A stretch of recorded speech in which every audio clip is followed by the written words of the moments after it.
নমস্কার ফ্রেন্ডস, আজকে আমরা শিখব প্রেজেন্ট পারফেক্ট টেন্সের ভয়েস চেঞ্জ।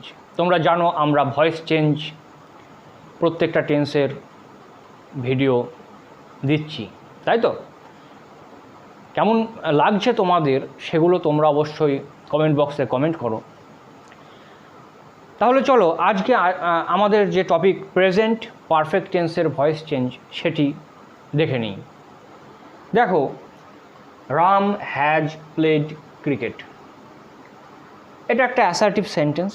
দেখেই তোমরা বুঝতে পেরে গেছো subject verb object pattern. Ram হচ্ছে সাবজেক্ট, হ্যাজ হচ্ছে অক্সিলিয়ারি ভার্ব, প্লেড হচ্ছে প্রিন্সিপাল ভার্ব, ক্রিকেট হচ্ছে অবজেক্ট এবং শেষে আছে ফুল স্টপ। ঠিক আছে? আর টেন্স কোনটা? টেন্স হচ্ছে প্রেজেন্ট পারফেক্ট টেন্স, কারণ হ্যাজ আছে আর এখানে প্রিন্সিপাল ভার্বের পাস্ট পার্টিসিপল ফর্ম আছে। তোমরা যারা টেন্স শিখেছো তারা অবশ্যই বুঝতে পারছো।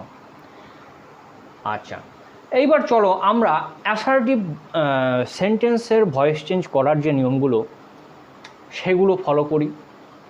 তাহলে কি করতে হবে? অ্যাক্টিভ ভয়েসে যে অবজেক্ট আছে, প্যাসিভ ভয়েসে সেটা হয়ে যাবে সাবজেক্ট। একটা অক্সিলিয়ারি ভার্ব বসবে। প্যাসিভ ভয়েসে প্রেজেন্ট পারফেক্ট টেন্সের ক্ষেত্রে বসবে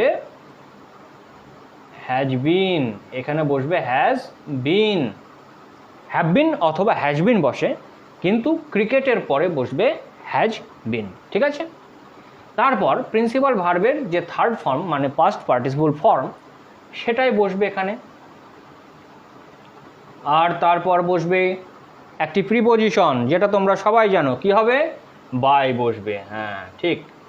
আর তারপর অ্যাক্টিভ ভয়েসে যে সাবজেক্ট আছে সেটি প্যাসিভ ভয়েসে হয়ে যাবে অবজেক্ট। হয়ে গেল। এবং শেষে বসবে ফুল স্টপ। তাহলেই আমাদের কমপ্লিট হয়ে গেল প্রেজেন্ট পারফেক্ট টেন্সের ভয়েস চেঞ্জ। আশা করি তোমরা সবাই বুঝতে পেরেছো। তাহলে আজকে আমাদের ক্লাস এখানে শেষ হচ্ছে। অপেক্ষা করো পরের ভিডিওর জন্য। ধন্যবাদ।